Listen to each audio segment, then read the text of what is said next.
going on, people? Look at this. We're in a different location today. We are back in my childhood bedroom in Barrie. It's came home for my winter tires. Get those thrown on now that the snow is going to start flying anytime soon. And also have a little birthday dinner. If you listen to the podcast, you'd know my birthday was 2 weeks ago, November 1st. So I came and had some tortilla last night with the family. That was very nice. And more importantly, honestly, more important than seeing my family was presents. But my sister, this is going to improve things very much. Got me a microphone that I can attach right on the top up here. Which we had to order like an attachment thing for my gimbal, so it would stick to it. And I also got to get a different cable to attach this to my phone. But that is going to greatly increase, I think, the audio production of the Weekly Wanders. Comes with a windscreen on it, so I don't have to deal with the stupid little foam hair roller I'm sticking on it right now. But yeah, I'm excited to get that using next weekend when I film the Weekly Wander I already wrote in Winterburn. I guess I haven't released that yet, but that can come out. Today's Weekly Wander is going to be, I'm not going to tell you here. I'm going to make you figure it out because I want to see if some people can guess just from the early shots of when I'm there. But you want to check out my room? You want to see where I grew up? Here, give me one sec. This is the original bedroom of Aaron Brock. We moved into this house in 2003. I literally just repainted this room last summer. I guess this summer. A little messy since I moved out, but we got the old Tarasenko jersey framed, which is interesting because he's my favorite player, but this is like, it's a knockoff jersey. It's like a $40 jersey. It's not even my most expensive jersey, but oh, look at my achievements to run a YouTube channel. Durham College. Boom, Aaron Brock. The music department award. He got a 98 in music in grade 12. Does nothing with it now. Ethan has to make my music for me. And University of Waterloo, Bachelor of Science. That is $40,000 on my wall right there. If you're jealous. I talked about you saw the whiteboard. This was initially the cork board where I set up all my, you can see the thumbtack things I talked about. That was right, you know. I used to have these tacked up before I took it down and changed over some drawings I did before. And I had some quotes I put up on my wall. Discipline equals freedom. Jocko Willink. One of those two. Make today better than yesterday. Tell the truth. It's always now. I think, let me see under here. Yeah. You know, I changed up the accountability board a few times. Some grip straining. Ah! That one is the 1.5. I think that's like 160 pounds. This is 2.0. That's 200 pounds, I think. We got the jerseys hung up. I was very proud of this design. The hooks, they're just, you see, it's just like it's like a towel rack. I stuck a hockey stick through it and hung up the jerseys. So yeah, that is just the bedroom I stay in. This bed is so much comfier than the shitty one I have to sleep in Waterloo. The single mattress that's very tiny for this big hulking body. But we also did a painting while we were home. A little SpongeBob painting. Buff SpongeBob and Patrick. So, look, I'm a reader too. But let's come back to my face. Hope you enjoyed this little sneak peek at Aaron's childhood bedroom. And let's get to the real wander, shall we? We'll see you there. Always do that. Some of you don't know where I am. Or some of you do know where I am. You just don't know it yet. But I think if I come over here. Whew. Now do you know where I am? That's right. We are at a Sikunak Public School. The old stomping ground of Aaron the Brock. Spent kindergarten, junior kindergarten, senior kindergarten, grade 1, 2, 3, 4, 5, 6, 7, 8. My entire elementary school career at this school right here. And what we're walking in right now, this is called the tree line. It's the back border of the school property, kind of the division between our school and the subdivision, which you can see these houses behind me here. This fence at least. This is where we would play at recess. This walking up to the jungle gym right now. This brings back, wow, I haven't been here in actually 15 years. How old am I? I'm 27 now. So yeah, I probably would have been 13 or something last time I was here. And oh, the dog walker's gone, so now I don't have to be as scared, but feeling pretty confident today. But see if I still got it. Let's see if I'm still a gymnast.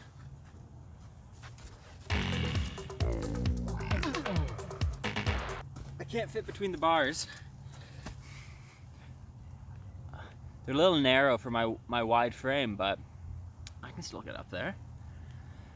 This place seemed a lot bigger, though, when I was a child, a young boy. But I just wanted to come here, kind of wander around. Didn't really have to do much research here. I thought I would doing something like this on my birthday wander 2 weeks ago. I'd come here. My high school is just down the road. And then when I was back in Waterloo, I'd film like a little thing at University of Waterloo. And that didn't come to fruition because you know how lazy I am. But we got out here today, Sunday morning. Like I said, I got to film wanders on the weekend. I showed you the mic my sister got me. This will be the last wander filmed without it because I don't have the right cable to connect it to my phone right now. But I should get that next week at Walmart or something. And then we'll be good to go for future wanders. But let's go see the old stomping ground. See where I used to play. I don't even think I'm really gonna cut this one too much. I think we can probably just walk a lot. And I don't know if you really need to see my face either. Here's my face. Now let's flip the camera around so I can show you all the sights and tell you some fun stories about this place. Got a lot of them. This was a tree line. Growing up, we would always play this game in the summer called the tree line game. Essentially, everyone would be hiding in here. You'd like collect rocks and sticks and stuff and run little stores. And it'd be like a whole village. There'd be everyone from all the grades would be hiding in here. And my house was somewhere around here. I want to say it was almost like in one of these corners or something. I would squat down in here right by the baseball diamond. And I would sell rocks and stuff. And then we'd go around and steal other people's stuff and run up and down and go visit other people's stores. It was a lot of fun. That was actually like the most fond game I have of elementary school because everyone participated. Everyone in the classes would play the tree line game and we'd running up and down here, making swaps and bartering, selling there's like real estate agents, people selling properties and stuff. It was super fun, but the teachers didn't really like it because I guess when you're back here, I mean, it's not very thick at all. Like, that's the outside. It's literally a tree line. But the teachers didn't like that they couldn't really see us back here, so they would forbid us from going and playing back here. Sometimes though, you get away with it and you get like your 45-minute lunch break. As you can see, we're out of the tree line already. We played a lot of manhunt as kids, and we like to make games as violent as possible. I'll tell you more when we get over there. But playing manhunt, we always play with like some kind of throwing object as well. Usually ended up being a tennis ball. So it was actually terrifying running around and you'd see the if guy chasing you with a tennis ball in his hand and he's just gonna whip it.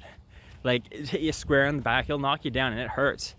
I've come home with like welts on my back and stuff and you're afraid of like getting hit in the face, or sometimes you'd fall on the ground and you'd be like covering your face like, please don't do it, no! You'd be like crying, he's like cocking his arm ready to whip it at you, and then he'd whip it and hit you in the nuts and you're like, oh no! Yeah, those are fun times, abusing each other.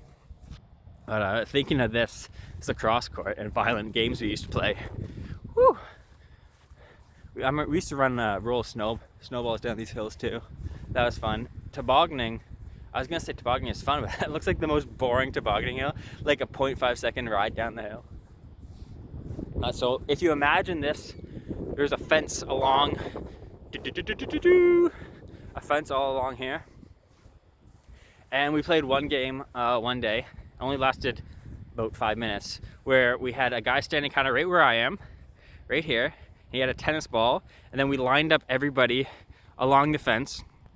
And the rules were you can't move, arms behind your back, no flinching, and the guy standing right here is gonna whip the tennis ball at you. If you get hit, you're out. It was more just target practice for the guy throwing. First throw, I don't even remember who was it at the point, but I remember it gets whipped. There's a guy named Tyler standing, I don't know, right here. The ball just hits him right in the square in the throat. And he just drops like a sack of potatoes. Just and that game was over very quick. we decided, you know what, this is probably just not a good idea. Sorry about that, Tyler. But we're gonna pass. No more throws. As Tyler's choking on the ground. He was fine though. Well, I mean, I haven't seen him in years. No idea what he's up to, but he's probably good. Maybe he has one of those like cigarette smoker things. I'm okay now. Luke, I am your father. 705. What up, baby? Tales from the 7, yo. With this pedo stash. The gym up there, the old vent. I remember Lady Ba no more. Our friend Cole sent a little Lady Ba toy. The Pokemon Lady Ba. If you're not aware, I'll stick a picture on the screen. I'm good at that kind of editing. And then my other friend Quinn grabbed it and chucked it into a vent just like that. And for the rest of the time we were here until they tore down this gym, again in like 7th or 8th grade, which would be 2007 or so, the little Lady Ba, you could like see him sitting in the vent just staring down, taunting Colson that he's just stuck up there. Over here, this catwalk leads to a neighborhood where my friend Mike lived. And I remember Mike was always talking about, Brian Little is my neighbor. Brian Little lives next to me. And I didn't care about hockey back then, so I was like, I don't know who Brian Little is. I don't care. But now, if you don't know Brian Little, he went on to play for the Winnipeg Jets. He's kind of a big deal. So this all comes back to here. This isn't even our original sign.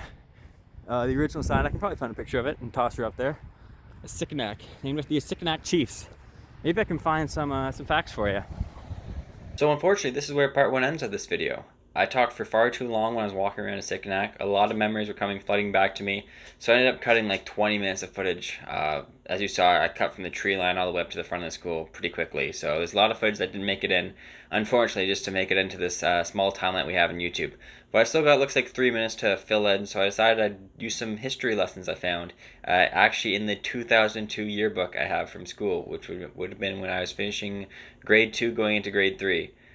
So historically accurate, I don't know. It was written by an elementary school, but hopefully there's some stuff in here that is somewhat representative of what actually happened. Let's get into it.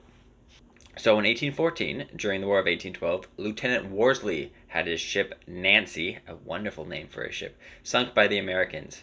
His retreat was covered by a band of natives and led by their leader, Chief Blackbird, or in their native tongue, a Sikanak. Chief Blackbird, the great Ottawa chief, is known as the Great Orator. He once gave a speech that went from sunup to sundown, a whopping 14 hours of straight talking. His speech rallied his tribe onto many great exploits during the war. After the war, Blackbird was appointed interpreter of Indian Agency at Drummond Island. After being converted to Roman Catholic, Blackbird was given the Christian name John Baptist Sikanak. Sikanak lived to the ripe old age of 99, very rare for people in those times. He even outlived his son, Francis Sikanak, by 3 years. To this day, Sikanak Public School is still home to the Blackbirds.